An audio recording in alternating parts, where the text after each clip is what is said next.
Welcome back to Movie Recaps. Today I will show you a comedy, drama film from 2016, titled Captain Fantastic. Spoilers ahead. Watch out and take care. In the mountainous wilderness of Washington, Ben Cash lives with his 6 children, Bo Davin, Relian, Keelier, Vesper, Zaya, and Nye. The children's names were made up by their parents so they could be unique, and nobody else in the world has them. They have no contact with society. It's just them coexisting with nature. Their mother used to live with them too, but she had to be hospitalized because of her bipolar disorder. Ben raises his children to be self-reliant and not to depend on technology or the American system, which he loathes. He teaches them how to hunt, identify plants, purify their own water, and cook what they catch and sow. They keep a rigorous training regime to stay physically fit and athletic, and this includes learning how to use weapons and defend themselves. Ben also teaches them how to think critically, giving them advanced text to read and testing them on them every day, passing on to them his and his wife's left-wing anarchist ideals that made them leave society behind in the first place.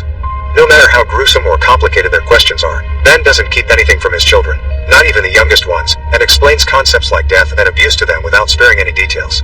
When Bo Davin catches his first deer on his own, Ben puts some animal blood on his forehead and makes him eat one of the animal's organs as he declares that he's finally become a man. Later in the evening, after reading around the fire, the family takes out their instruments and plays some happy tunes while dancing. The following day, Ben and Bo Davin drive their bus to town, where Bo Davin has trouble interacting with girls his age. While Ben sells some of the stuff he crafts, Bo Davin checks their P.O. box. There, he finds a bunch of letters from the universities he's been applying to in secret, and he's surprised to find he's been accepted into all of them. Ben goes to a bar to call his sister Harper, asking for news about his wife, and Harper can only cry while she informs him last night Leslie died by her own hand. After they return to the forest, Ben spends some moments under a waterfall, mourning the love of his life, before returning to his kids to give them the news, promising them nothing will change as they all start crying too. Enraged by grief, Relian takes a knife as he curses and almost stabs his father with it, but he stops himself before doing anything drastic and begins stabbing the wall instead, cursing him and telling Ben he hates him. That night, Ben looks through their old paperwork to find Leslie's will. The following morning, the kids are still put through the usual training routine, but they want to know about their mother's funeral. Ben goes back to town to call his father-in-law Jack, who has never approved of their lifestyle and now threatens Ben with arresting him if he shows up at Leslie's funeral, showing no care for her last wish to be cremated and not buried. Leslie's mother Abigail picks up the phone next, telling Ben the funeral will be in 5 days in their church in New Mexico, but she doesn't think it's a good idea for him to come either. The kids aren't happy to hear this, but Ben reminds them that his getting arrested could mean losing custody of them. After spending the entire night dreaming of Leslie, Ben wakes up to find his kids dressed up and ready to go rescue their mother, so he reminds them again it's impossible and sends them to train. Today, they're rock climbing, during which Relian slips and hurts his hand. Instead of helping him or comforting him though, Ben guides him to withstand the pain and keep going, reminding him there will be times he'll have nobody to help and he needs to know how to survive on those occasions. Once training is over, Ben notices the kid's mood is really low, so he decides they'll be going to the funeral after all. They spend long hours on the road, only parking to sleep or stopping by the bank to withdraw some money. On their second day of traveling, they're stopped by the police, who checks Ben's license and registration, then enters the bus when he notices the kids aren't at school and there is a bunch of books around. To scare him off, Bo Davin explains they're homeschooled under the eyes of God, and together with his siblings they begin singing a Christian song. This is enough for the cop to leave them alone. After many hours of traveling, they stop near a flock of sheep, but the kids don't dare shoot them because they're just standing there. Since they're hungry, they go to a diner, and the siblings get excited about possibly trying out some foods they never had before, like hot dogs, pancakes, and cola, which Ben calls poison water. Seeing as there isn't any real food on the menu, Ben takes the kids away without ordering and they go to a supermarket instead. There, Ben pretends to have a heart attack, and while everyone at the market is busy checking on him, his kids steal some food and run out of the place without being noticed. Only one of them stays behind to give Ben a fake pill that he takes to pretend to feel better so he can leave as well. Afterward, they go to a nearby park to eat what they stole, and Ben reveals a cake because they'll be celebrating an advance Noam Chomsky Day, a holiday they made up after the famous philosopher. Ben has brought weapons for everyone as gifts, but Relian isn't happy. He wishes they could celebrate Christmas like normal people. His father asks him to present a case and make a good argument, but Relian isn't in the mood for it and just returns to the bus. Their traveling eventually takes them to Ben's sister's house. Harper lives with her husband Dave and their sons Justin and Jackson, who make fun of the siblings for not knowing famous brands. Things get awkward over dinner because Ben doesn't hold back when it comes to sensitive topics and explains everything in detail, which Harper and Dave don't want their kids to listen to. They go outside and argue about it, so Ben apologizes for not respecting the way things are done in her home. Then the kids come out too because they'll be sleeping in the garden, ignoring the fact Harper prepared the rec room for them. The following morning, Harper and Dave confront Ben and tell him the kids need to go to school and learn about the real world, to which Ben responds by calling her boys and Zaya over. Harper's sons can't answer what the Bill of Rights is, but Zaya can, proving the education they're getting from him is just fine. Shortly after, they go back to the road, and after a bunch of hours traveling, this time they take a break at a motorhome camping site.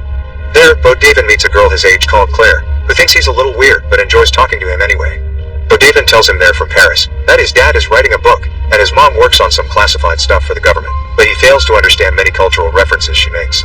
They still end up making out, which blows Bo David's mind, and when Claire's mother finds them, he gets on his knees and asks for Claire's hand in marriage after giving a touching speech about how she opened his mind and his horizons. The two women laugh, thinking he's joking, and return to their own van. The next day, Bo David won't stop looking at her through the window while they leave. After such a long trip, they finally make it to New Mexico, so they park the bus on the church's parking lot and sleep there for the night, where Ben dreams of Leslie again. The following morning, the family puts on the best clothes they have and enter the church in the middle of the funeral mass, earning bad looks from Leslie's parents, Jack and Abigail.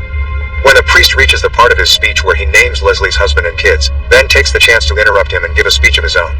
He tells everyone that Leslie was Buddhist and hated organized religion, so she would be hating this farewell, and that on her will, she asked to be cremated while her loved ones celebrate life with song and dance, then her ashes should be thrown down the toilet. Jack can't stand this, so he calls security to drag Ben out, and the kids leave with him. Once the mass is over, Jack and Abigail come over to say hello to the kids, but Jack tells Ben he's the worst thing that's happened to his family and that he can't come to the funeral, but the kids can. Ben refuses, not wanting anyone to take the kids from him, but he does get on the bus with them to follow the cars in order to stop them from burying his wife. The kids beg him not to do that because it'll get him arrested and they don't want to lose him like they lost their mother, so Ben gives in and drives away so they can camp in a park. In the evening, while fooling around, Relian tells Bo David that he thinks Ben made their mother crazy and that he's dangerous. He also starts crying as he calls out his brother for thinking that their lives are good and their father is perfect. This gives Bo David a lot to think about, so he finally makes up his mind and shows Ben all the university acceptance letters. They aren't just any university either: Yale, Stanford, Princeton, Harvard, Dartmouth, MIT, Brown, all of them very prestigious names. Ben thinks it's impressive, but he's also hurt, and he starts ranting about the fact his son has been lying to him and acting behind his back all this time until Bo David interrupts him to tell him it was his mom that helped him apply in the first place. Crying, Bo David tells him he actually doesn't know anything about anything unless it comes from a book, that Ben made them all freaks, and that Leslie understood that, then leaves before Ben can answer. Nye comes out next and gives Ben a note from Relian that says he's staying with his grandparents. Ben takes the bus with the kids and goes to Jack's house to get Relian back, but Relian is angry and yells at him that he killed his mother, that he overheard them arguing because his mother wanted to live somewhere else and he didn't, and that he hated him. After he stomps out of the room, Ben tries going after him, but Jack stops by shooting an arrow near his head. He starts pointing out all the things he considers weird or dangerous about Relian's state. He doesn't go to school, he was gifted a weapon on a made-up holiday, he stole food from a market, and he badly hurt his hand, not to mention the bruises in his body. Jack considers this child abuse and tells Ben they'll soon be fighting him in court over the custody of the children, but for now, Relian stays there. Since Ben doesn't want to leave without his son, Jack calls the police, so Ben rushes out of the house before he gets caught. He still doesn't give up though. Hidden in the bushes, Ben and the children wait for the cops to leave, then he sends Vesper to climb on the roofs to rescue her brother through a window. Before she makes it there though, one of the roof tiles breaks and she falls down, first on a car and then on the ground. Vesper is rushed to the hospital, and after running some tests, the doctor tells Ben that she has a concussion but thankfully no brain damage, just a broken leg. He points out, however, that if she had hit her spine a few millimeters lower, she could have died or gotten paralysis. While Vesper recovers, the family stays at Jack's house, and Ben watches how his kids actually have a good time with their grandfather. Abigail takes the opportunity to give him some letters Leslie wrote before Ben asked her parents to get her treatment. They tell her mother that she doesn't need to pick her up anymore, because she and Ben had created the perfect place to live in, that her children would be philosopher kings, and that all this made her very happy, so she wants to get better there with them. Realizing he's made a mistake, Ben tells the children that from now on, they'll live with their grandparents. The kids protest, but Ben sticks to his decision, explaining that he would only ruin their lives. After asking Jack to take good care of them and shaking his hand, Ben leaves on the bus, crying. When he stops at a market for some food, he decides to also buy an electric razor and shave his beard to start this new phase in his life. The following night, while he's camping, he's found by his children, who are surprised by the lack of beard. Relian tells him he doesn't actually hate him, he just wishes he had helped their mother, and Ben agrees before apologizing. After quoting Chomsky, they finally convince their father to rescue their mother, so the family makes their way to the cemetery on their bus, where Bo David shaves his head to match his dad when it comes to marking a new phase in their lives. At the cemetery, they dig out their mother's casket and, after refilling the grave so nobody can tell is empty, they take Leslie to the beach, where after a touching speech, they cremate her while singing her favorite song, Sweet Child of Mine. Sometime later, they go to the airport to throw her ashes in the toilet as she wanted.